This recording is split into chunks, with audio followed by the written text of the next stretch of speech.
Good evening, ladies and gentlemen, or good morning, or afternoon, whenever you might be watching this thing. Welcome to the third round, yet another issue in the 2007 edition of the third round, America's premier bar-based political talk show. Bar-boozed indeed.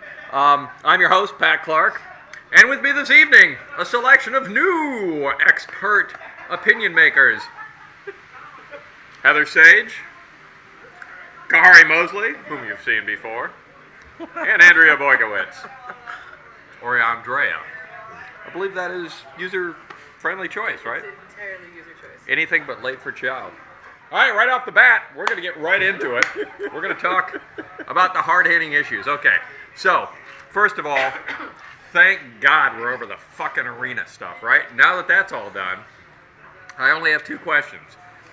One, seeing a lot of editorial letters from hockey fans about how important hockey is for young people and saving Pittsburgh and all this stuff. I've also noticed that right alongside that are a whole bunch of letters saying priorities, public transportation, not going to be able to get to work. We can finally talk about that, right? The question is, will the political candidates for the mayoral race, county council, city council, anybody else out there, are they going to talk about this stuff now? Real issues like public transit? Well, they better start, because I think you're absolutely right. I mean, here Pittsburgh is trying to be on the cusp of, whatever it's trying to be on the cusp of, picked from any long list, and, compare ourselves to every other metropolitan city in the nation, and, our transit system's going into the toilet. I was just recently in a meeting where someone who is very active in the Allegheny Conference was telling me that some major corporations in town were just at the point of considering moving some big operational centers to Pittsburgh, and essentially said, well, if transit's going away, we can't bring those 600 jobs here. So I think it is a big deal. Yeah, a lot of people don't realize how many people get to work in Pittsburgh. Like, Pittsburgh has some insane percentage of its downtown and Oakland workers are get there by public transit, and that's not even common. We have 40%, 50% of the people who work downtown get to work on public transit, and it's vastly higher than in any comparable sized city, especially in the Midwest. So. When you're talking about Oakland, you're talking about the future of Pennsylvania. You're talking about those knowledge workers, the people who make the big bucks. Right. So in essence, what our legislature and, for all intents and purposes, all the elected officials that we've seen so far are saying is basically, Gerald Ford to New York City gets stuffed in terms of public transportation. Yeah, I totally agree with you, and I think that, at this point, basically the only voice that we've heard is Dan Honorado's, and I don't think that, people are incredibly jazzed about what Dan Honorado's been saying, as harsh or realistic as of a position as he might, feel like he needs to take. I mean, no one else is standing up, and I mean, there are a lot of people who sit on SPC, for example, who have, years of experience dealing with transportation issues, and even they aren't speaking out SPC clearly about it. Of course, the 10-county metropolitan area planning organization that decides where all of the federal funding that we get for transportation goes. Our regional MPO. Our regional MPO. Wow, I'm so stupid. Drop all the alphabets. But no, I mean... But I have a question, for Khari. How... My personal feeling is that everybody is totally afraid of this issue. They're totally afraid of speaking up on public transit because they know somehow in their hearts that they can't do a damn thing about it. It's not within the mayor's control to decide whether or not public transit gets funding, or, it's the county executive is just, asking for state support, and everybody's just sort of sitting around with their hands out, kind of meagerly hoping that, somehow the Republicans in Harrisburg are gonna, play nice. But, what really can be done on a local level? What can these guys do that they're not doing? That's what I want to know. I think what they can do, I think there's several things that can be done, but I think the first thing that people can do is, create the political will, create the political atmosphere, that we have to come to a solution. I think, our local leaders do have an opportunity to go to Harrisburg and not go up there for one day or for a week and think they're going to solve the problem. But, I spent a week in Harrisburg last week, and I was talking to legislators, from Luzerne County and from other places, legislators from York County, and they all get it. They say I might be the only person in my county's delegation that gets it, but I get it. And they go back to roads and bridges. And it's politics. If we have a way to get state money for an arena, we found state money for, at this point, 5 stadiums. The 2 stadiums in Philadelphia, 2 stadiums in Pittsburgh, and another stadium in Pittsburgh. So if we can find state money for that, but I think it's also up to the public too. I think the public has to create an uproar similar to the uproar that we saw around the pay raise. And I think this issue is more important than the pay raise personally. And if we see that same type of public pressure, I think it will create the political environment that will create the political will that we come to a solution.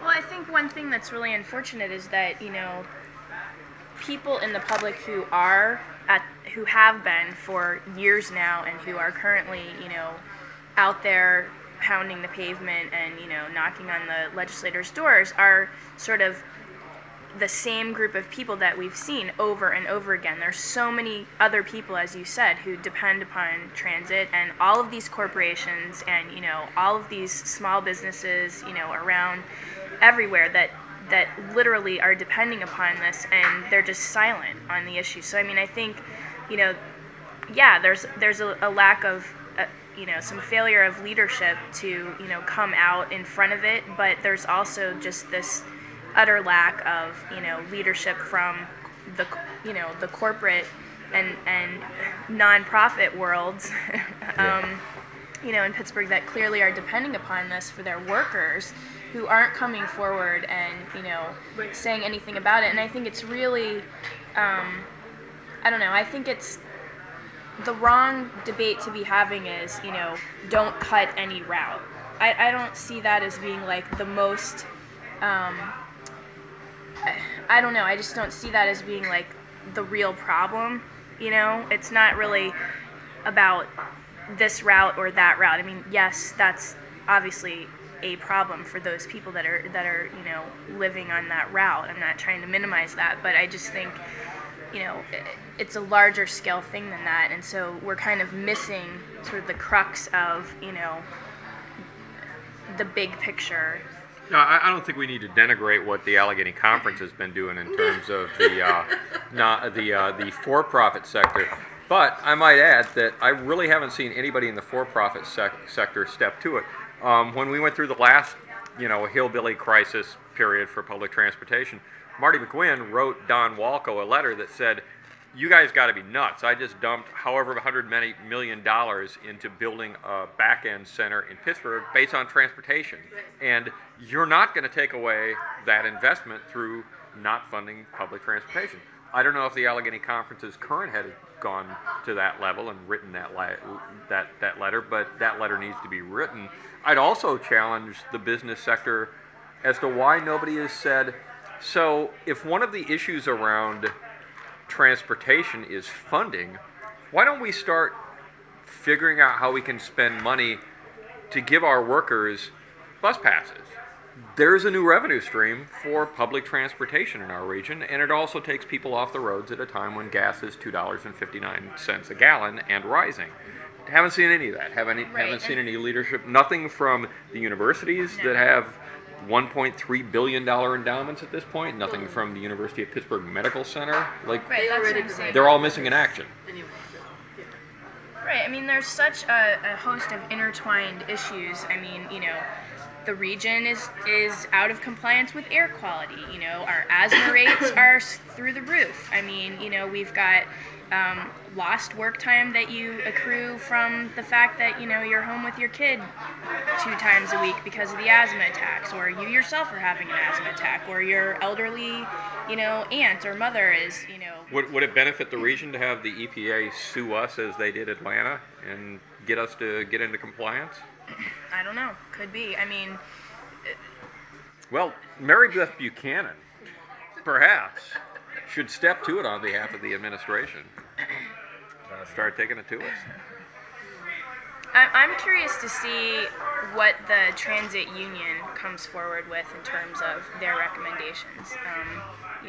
Obviously these folks are out there, they know the routes, they know the situation probably better than anyone else and can really, Well, didn't Pat McMahon already come out with something where he was saying, we'll rearrange where the bus depots are Where they take breaks. and where Yeah, people take breaks and they, people I do think their they claimed $1.6 million was to be had through savings and going back to the way they used to do breaks before they moved it all online.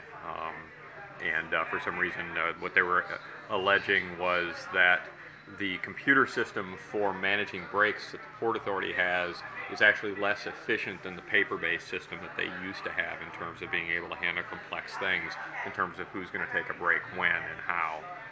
Which progress. we could look at. I'm going to guess if this is an issue in dispute in this town, we probably have some people who know about computer systems that could take a look at it. But I don't know if they've been asked. That created the secondary employment computer system for the police force that's been so effectively used. Well, moving on from transportation, because we're itching to get into other issues. I think one other thing that I want to just throw out there again is those legacy costs. I think, Khari, you talked earlier about how not necessarily effective it is to have a delegation from Pittsburgh come and knock on the door of the legislature in Harrisburg by themselves, when in fact we are an Act 47 city and there are a couple dozen of those sitting around the state as well in places that happen to have, say, a Republican representation. Why aren't we doing that? Why aren't we figuring out how to work with other municipalities that are kind of in the same crappy boat that we are and working together? Well, I think that, in many ways, Honorado took a different road, and Port Authority took a different road than the other transit agencies. Like in Philadelphia, SEPTA has basically taken the position that they're just going to, run their system figure the sleeve until the wheels fall off. They're going to just wait till we run out of money and the system is basically completely shut down because lack of operating costs, and then go to the state and say, now you have to fix this. You have 1 million people. Tomorrow morning they're going to get up and they're going to be trying to get somewhere. And so they're not looking at it as their problem. They're looking at it as the state's problem. And basically, I guess they're going to hold the state for ransom.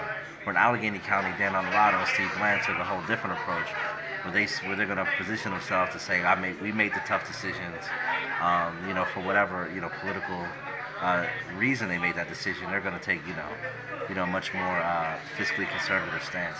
But they made the tough decisions about like, oh yeah, we're going to support the transit cuts, or we think that this is a move in the right direction, this is all overdue, and we need to right size. But the really tough decision is to up the county's contribution to the transportation. I mean, it's like it's like 8 or 9%, something like that, where the normal rate across the country is over 20. I mean, well, and I gave a shot on this the last time. The only place that's really been discussed is kind of twofold. First of all, here in Allegheny County, Jim Furlow proposed a dedicated source of funding from the county, and down in Washington County, Bracken Burns has previously said, yeah, we need to raise taxes to be able to do this, and that seems to me to be an open invitation for somebody in Allegheny County to address this as sort of a multi-county issue, regional issue.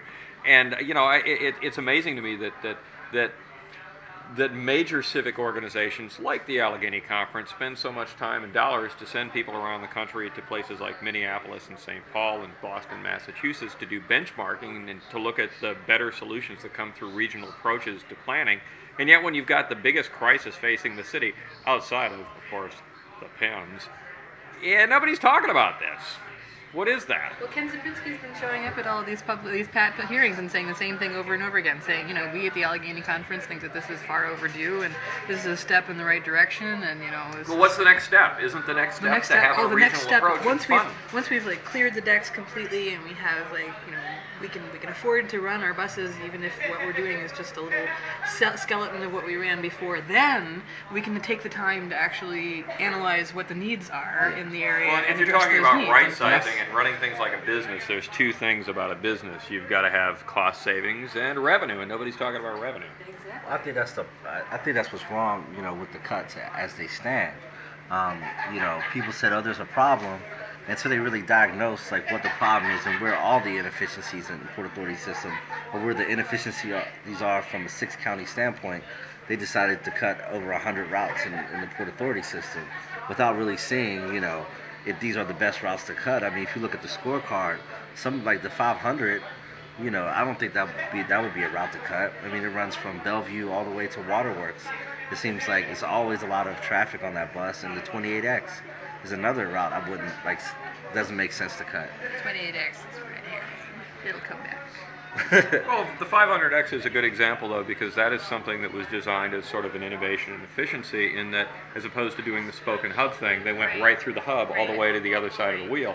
And now, because that's the way we've always done it, it's actually cheaper to break it up into two pieces. We're actually killing innovation. Same thing with Bland's route. I mean, the first thing that he did when he came on board was he ran that route from the North Hills to Oakland, not going through downtown. Oakland, again, being the knowledge hub of our region and state. And that shit can, too. I mean, yeah, we're literally cutting off our nose to spite ourselves, and again, when the Port Authority tries to do innovation, they're slammed for it. But enough about transportation this week. Said that already. What about some other issues out there? Anything going that we should be talking about if we were candidates out there? What should they be addressing in terms of something other than what blog is saying that week? Well, I mean, it would be nice if they were discussing anything in a public forum. I think, the gross lack of public debate, like this far, I think is really troubling. And I think it's something that, the general public, like all the candidates running, and particularly the media, I think needs to start making a story about that. We're about 2 months out from the election, and we haven't even seen the two mayoral candidates together, on a public stage citywide, like discussing the issues. And, and I'm not trying to point fingers at one or the other, but I think it's a collective thing that, all the candidates and the media and the public, has to be held accountable to, is to have a public debate. And I think we need to really start making noise about this.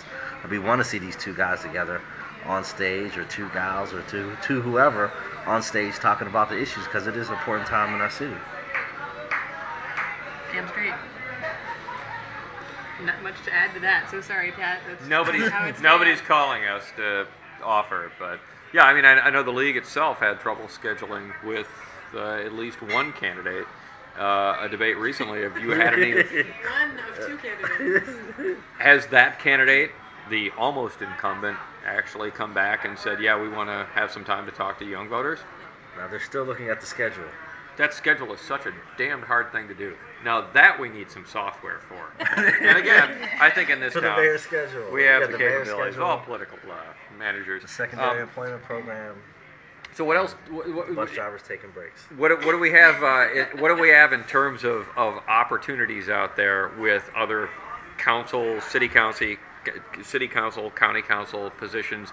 Anybody else out there standing up and talking about these issues? No, nothing has been about the issues. Today, article in the Post-Gazette, which I was really kind of hoping I could get Potter to talk about. I'm sorry. Oh, we'll force him back We'll next time. force him. Article in the Post-Gazette about the question, Teresa Coletsi, who was running against Doug Shields in the 5th for City Council, challenged his continuation in the controller race, saying, well, he has the endorsement in the City Council race, can we somehow strip him of that if what he's doing is actually bucking the endorsement in the controller race? Like, isn't he, dealing with both hands out of the... So you're talking about this whole system of... Committee, ma'am? Yes. Yeah. Okay. So one of the consequences of this, so Jim Byrne is then, quoted in the Post-Gazette saying, well, there's nothing in the rules that says that he can't do this, and there's nothing in the rules that says that I can strip him of the endorsement, which was democratically bestowed upon him for the city council.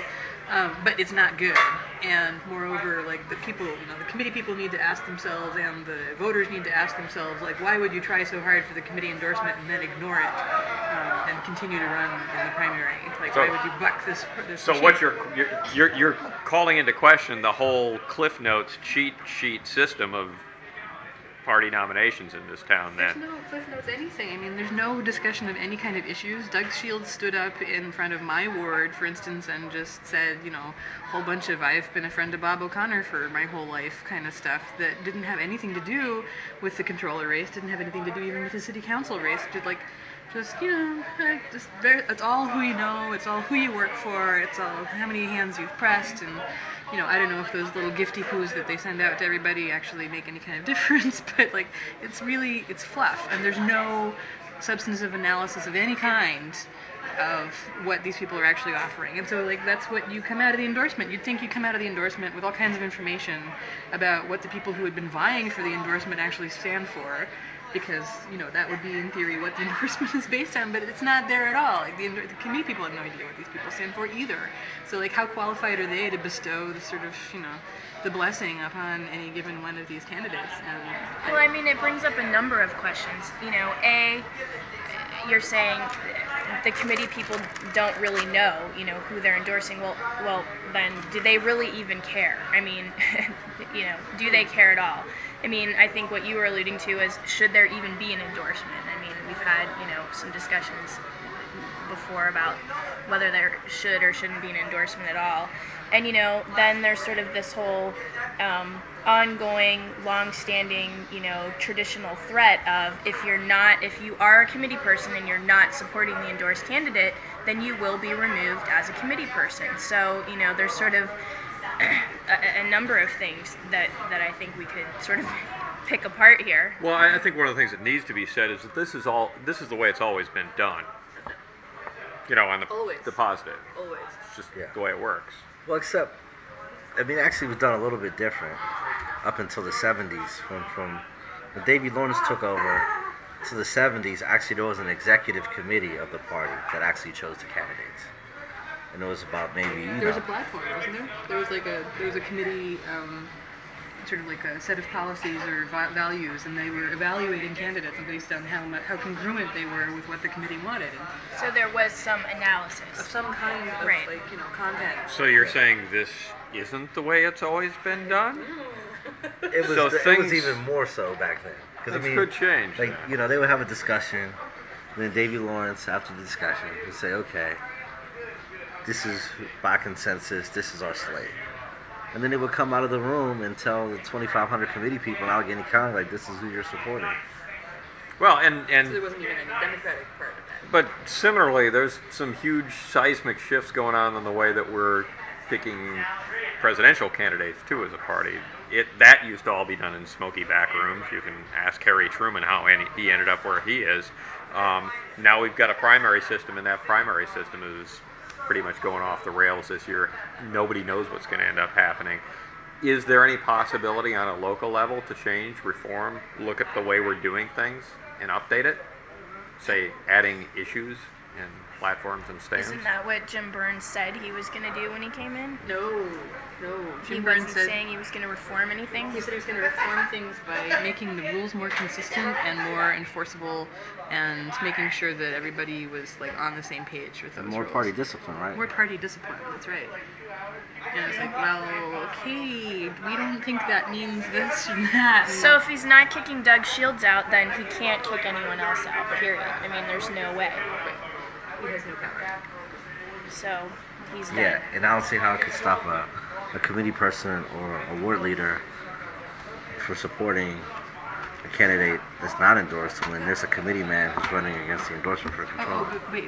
But he did say that he would insist to Doug that he give up his committee spot if he continues in the controller race. Well, and speaking of endorsements and wacky stuff, so we have an endorsed candidate in District 9 now who may very well end up not being on the ballot. Any comments? This Wednesday we're going to find out, from my understanding, at court ruling what's going with all of these challenges. You got like short notes on what you've heard up until then might happen? No, I think everybody's waiting to hear, and then Jim Byrne also again today in the Post-Gazette talking about that said that the committee from the 9th District would have to revote if she got thrown off. Anybody toast? Anything's going to really shake things up? Where are we here in beautiful Polish Hill, Lawrenceville, Bloomfield area? I understand that we've got a couple of challenges on the book from Mr. Bodak's, not of Mr. Bodak's campaign, but the other two challengers. Yeah, well, Mr. Fallon, I think he's getting challenged on his financial disclosure. I can't remember. And you know, in campaign speak, that could be a fatal flaw. That's one of the things that you're hearing, that, whatever he did was a fatal flaw. But again, it remains to be seen till Wednesday. There's a lot of controversy around Pat Dowd's situation, with him saying he turned his paperwork into the city clerk's office. Evidently, there may well be some gravitational force in the city clerk's office that just disappeared. Well, there's all types of rumors about what went on in the city clerk's office right now, all over Grand Street. About, you have one man who says, "I turned my paperwork in. I remember whoever walking in, putting the papers down and leaving, and now they say it's not there." So you got someone who says it's not there. Then you have someone who's challenging them, saying that they never turned it in. Well, obviously Bodak feels threatened regardless. I mean, and he should, because last election was close. Yeah, it was very close. It was close. I mean, it's, it is unfortunate, in my opinion, that Tom Fallon is running. I mean, I live in this district, and, I don't know. I don't see what Tom Fallon thinks that he brings to this race that, hasn't already been covered in spades and, well beyond by Patrick Dowd. But, he seems to like running in this race. Yeah, I mean, I think, if there's one candidate, I would say, out of all the races, of all the candidates that's really getting a buzz out there right now, I would say it's Pat Dowd. I think he's the one person that's really lighting the fire, whether progressive, conservative, liberal, libertarian, socialist, communist, whatever. He's the one that's completely, I think, lighting the city on fire right now. You hear a lot of good things about him. He's working hard, hitting the doors, so I think that, again, combine that with, the power of incumbency that Lindy Bodak has, it appears to be really the race to watch. And we'll see. I mean, that's one of the interesting things about races over the last few years is that those races that may well have been incredibly competitive as a two-person race ended up being 3, 4, and 5-person races, and that really diluted a lot of the opposition for the incumbent. And we'll see how it goes this year. Any last comments, final thoughts as we wrap up this important issue of the third round? Hopefully Pitt can make it past the Sweet 16. Again with the sports. Well, I've got no reason for a living because Michigan State crapped out, sadly. Although they gave it a tough fight. They didn't make it through. But, I think once we've gotten past the Pens and ironed out these very important issues for our region, our state, and dare I say it, the free world, pretty much we're left with the Sweet 16. So, key points this week. Watch Wednesday. Got a lot of action there on court rulings if they make it into court. Next week, we'll have a whole new assemblage of folks here. I'm firing everyone, including myself. We'll see what comes back. And major issues out there that you want to hear us talk to, this is up on it's on an internet website, right? And you can do the comment thing. The third round, TRD. .blogspot. But what do we say? They already know this. Go up on the site. Tell us any comments you want to join us. 6 p.m. every Sunday night. You never give a shout out to Keith. Don't. He doesn't want his name known. He doesn't want his name known. Every Sunday night, come see the mysterious Keith himself. This is a bootleg. 6 p.m. It's only bootleg. 6 p.m. Sunday nights up here at Gooskey's high atop Polish Hill in the exciting, swanky East End. Are we the East End, or is this kind of the cusp of the East End? Thank God. Well, join us. I said Keith, but I meant Seth.